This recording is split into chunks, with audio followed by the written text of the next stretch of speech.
Bienvenue sur Africa 24 dans cette nouvelle édition du Morning News. Voici les titres de l'actualité. Le 61e anniversaire de l'indépendance du Bénin, pandémie de coronavirus oblige. Cet événement a été célébré en toute sobriété. Le traditionnel défilé militaire a donc laissé place aux réflexions.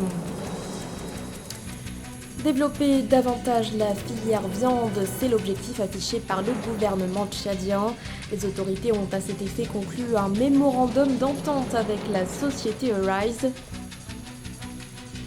Et puis un point sur la situation épidémiologique en Afrique. Les chiffres donnés par les centres africains de contrôle et de prévention des maladies semblent encourageants. Les détails à suivre dans ce journal. Mais tout d'abord, l'arrestation de 2 députés en Tunisie. Ils sont tous deux issus du mouvement Al-Karama qui s'était vivement opposé aux mesures fortes prises par le président Kais Saied le 25 juillet dernier. Il s'agit de Maher Zid et Mohamed Hafez qui ont été placés en détention provisoire. Une information confirmée ce dimanche par Sefdine Marlouf, le leader de leur parti. Les 2 parlementaires ont été arrêtés officiellement dans le cadre d'une affaire relative à un accrochage survenu à l'aéroport de Tunis au mois de mars dernier. Ils sont accusés d'avoir insulté des agents de la police aux frontières. Le Bénin célébrait dimanche les 61 ans de son accession à l'indépendance. C'est en 1960 que le président de la République du Dahomey, Hubert Maga, proclame l'indépendance du pays le 1er août. 61 ans plus tard, quel bilan en tirer? Élément de réponse avec notre correspondant, Lefty Ounouf. 1er août 1960, 1er août 2021, 61 ans que le Dahomey actuel Bénin accède à la souveraineté internationale. La gestion du pouvoir par les différents présidents de la République est relativement appréciée par le peuple. Après quelques années de pratique du renouveau démocratique, l'homme d'affaires Patrice Talon a succédé à l'ex-président Thomas Boni Yahi au terme d'une élection présidentielle inclusive et démocratique en 2016. Jadis berceau de la démocratie, le Bénin connaît une série de crises sociopolitiques de 2019 à 2021. Une situation née, entre autres, de l'application des réformes controversées du système partisan et du nouveau code électoral, mais aussi de la révision de la Constitution sous le gouvernement du président Patrice Talon. On a créé 2 partis, je pense ça, avant que les autres ne viennent, qui n'ont rien de différent en termes de valeurs qui rassemblent les gens. Ce qui les rassemble, c'est de travailler avec celui qui est là. Ils auraient dû faire un seul parti. Pourquoi 2? Donc c'est tout à fait factice. Il aurait été plus simple, dès le départ, de dire pas d'alliance de partis. Pas d'alliance de partis. Deuxième chose, si vous êtes député, si vous quittez le parti, vous quittez votre poste. Au total, 15 partis politiques disposent d'une existence légale dans le pays. Dans la perspective des législatives de 2023, des démissions de responsables et des départs de militants sont effectifs au sein des formations politiques de la mouvance et de l'opposition.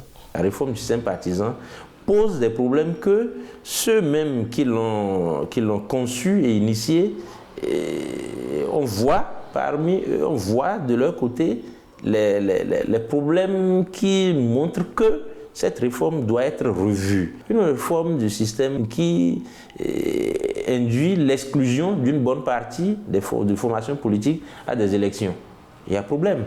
Si l'intérêt du peuple, l'intérêt des jeunes, des femmes, de ceux qui souffrent, sont pris en compte autour d'un dialogue vraiment ouvert, on trouvera les solutions pour régler tous ces problèmes pour pouvoir avancer. A noter que le 61e anniversaire de l'indépendance du Bénin est célébré dans la sobriété en ce début du second quinquennat du président Patrice Talon. Cette commémoration de 2021 a lieu dans un contexte post-électoral où les leaders de l'opposition sont en prison attendant leur comparution et sont pointés du doigt des fondamentaux de la démocratie, entre autres la liberté d'expression et de presse, l'existence de l'opposition, la bonne gouvernance et l'indépendance de la justice. Dans l'actualité également, le renforcement de la coopération bilatérale entre la Guinée et l'Angola. Plusieurs accords ont été signés entre les présidents João Lourenço et Alpha Condé. Des accords scellés à l'issue de la visite du chef de l'État angolais en Guinée.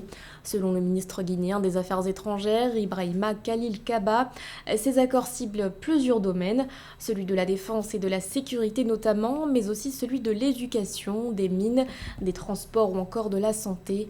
À noter que la prochaine réunion réunion de la commission mixte Angola-Guinée doit se tenir à Conakry au mois de novembre. L'avenir du secteur postal face aux enjeux de la digitalisation, tel sera le thème du 27e congrès de l'Union postale universelle qui se tiendra du 9 au 27 août prochain à Abidjan. Le renouvellement des instances de l'UPU sera notamment à l'ordre du jour. Mildred Yamou.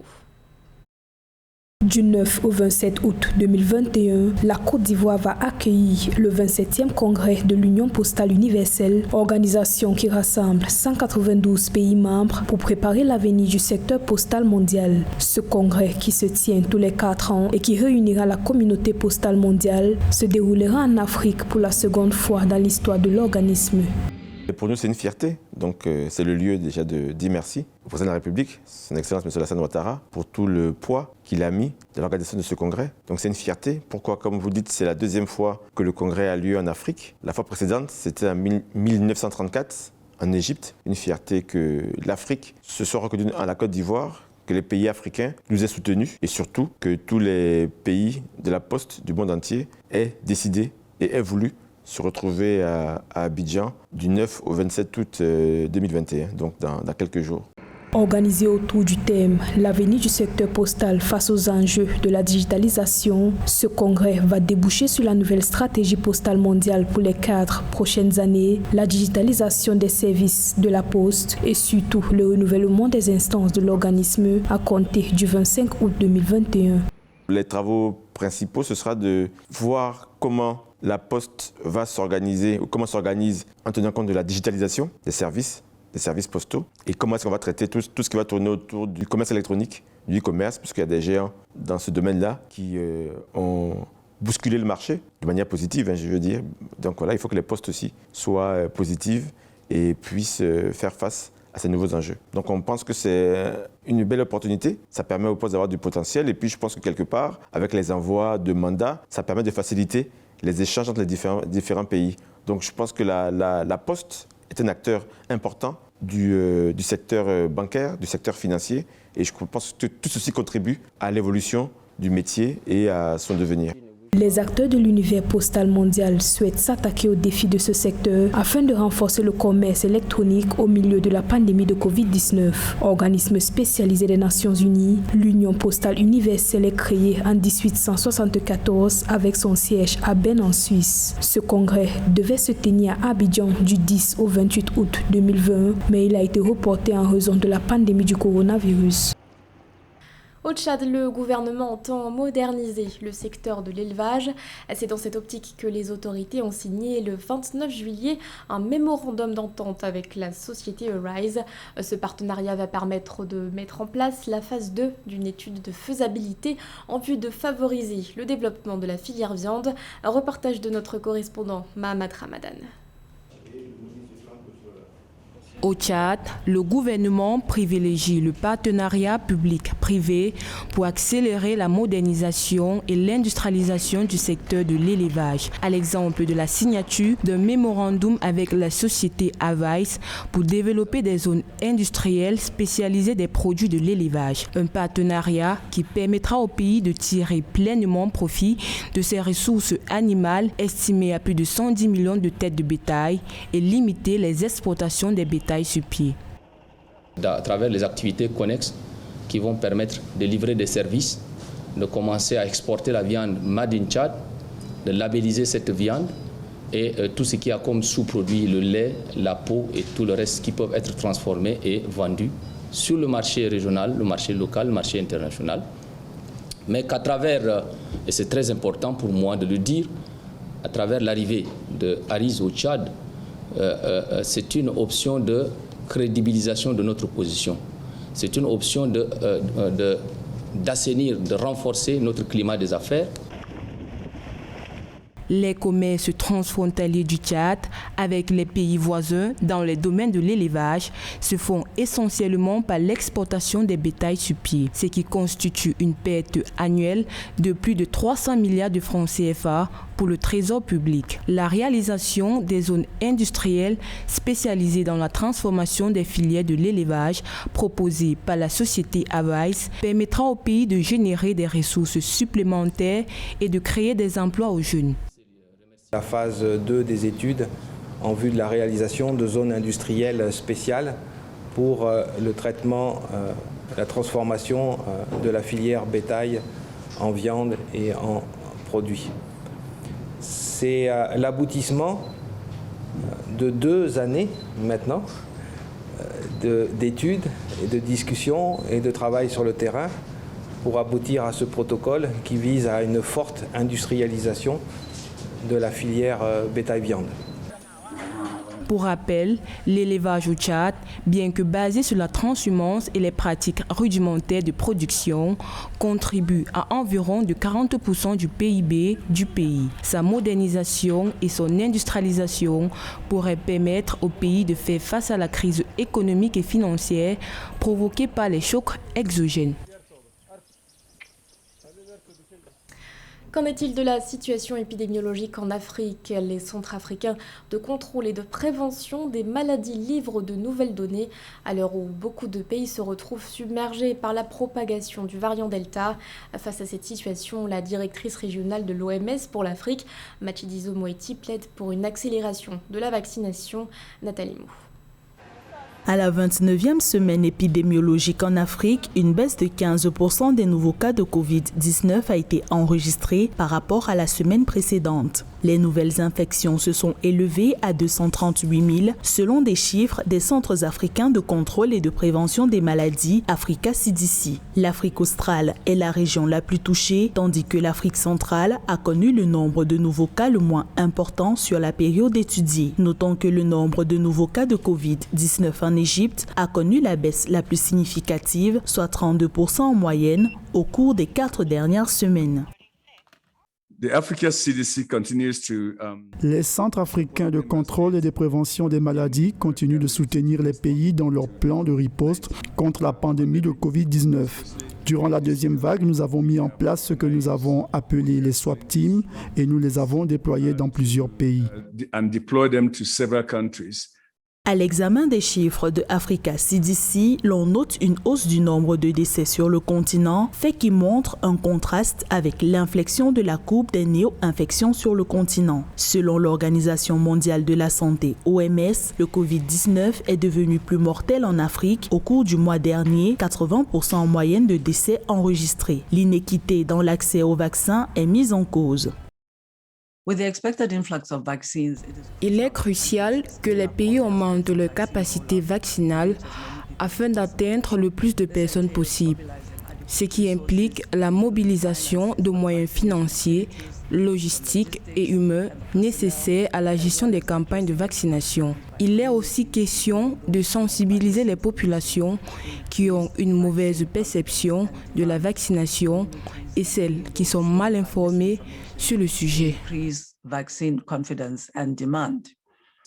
Selon les chiffres récents des Africa CDC, 31% des pays membres de l'Union africaine connaissent une troisième vague de la pandémie de Covid-19.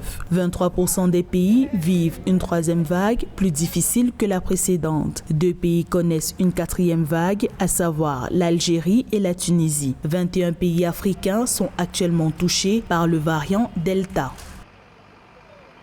Il était l'un des cofondateurs du groupe Kassav. Le chanteur et guitariste Jacob Desvarieux s'est éteint le 30 juillet des suites du coronavirus. Âgé de 65 ans, l'emblématique figure du collectif antillais laisse derrière lui un héritage musical notable qui a fait vibrer plusieurs générations. Corinne Kamzofem.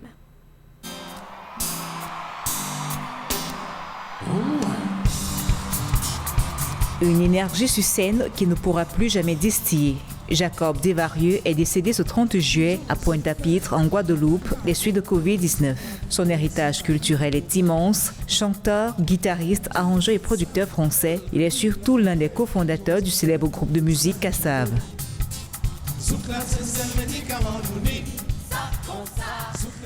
Jacob Desvarieux, qui vient de nous quitter, était un immense artiste, ça c'est universellement reconnu.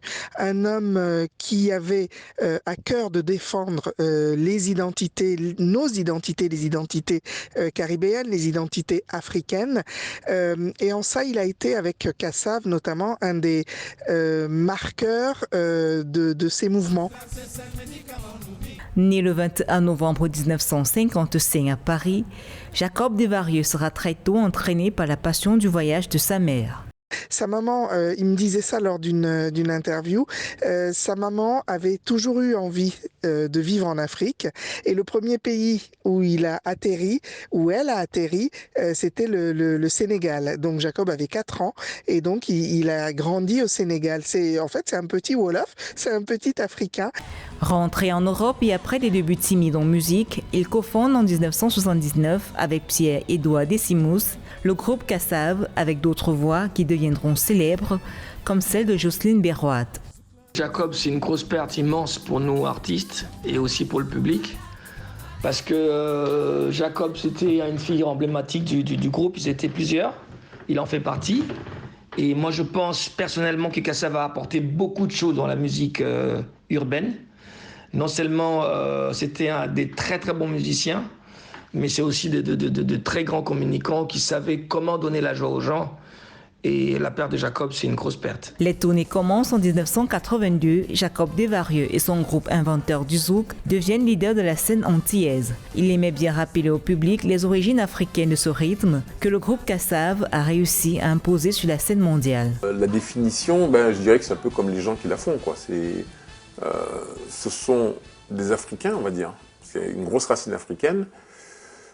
Et puis, il y a un petit peu de tous les gens qui ont colonisé le coin. C'est ce qui fait la Caraïbe, en fait. La Caraïbe, c'est ça, ce sont des Africains avec un petit peu de la culture de leurs colons. Le succès de Kassav est au rendez-vous, notamment avec le titre Zougla Sessel Médicament Nouni. Concerts au Zénith et récompenses s'enchaînent. Une vingtaine d'albums à leur actif. La carrière solo de Jacob Desvarieux va également s'épanouir, avec plusieurs albums, la création en 1987 du concours de chant Le Rêve Antillais. En Afrique, il va collaborer sur de nombreux projets, du Cameroun en Tunisie en passant par le Bénin. Jacob Desvarieux aura œuvré à l'essor de styles musicaux riches de cultures diverses. Ce journal a été réalisé par l'ensemble de la rédaction. Merci de votre fidélité. L'actualité continue sur Africa 24.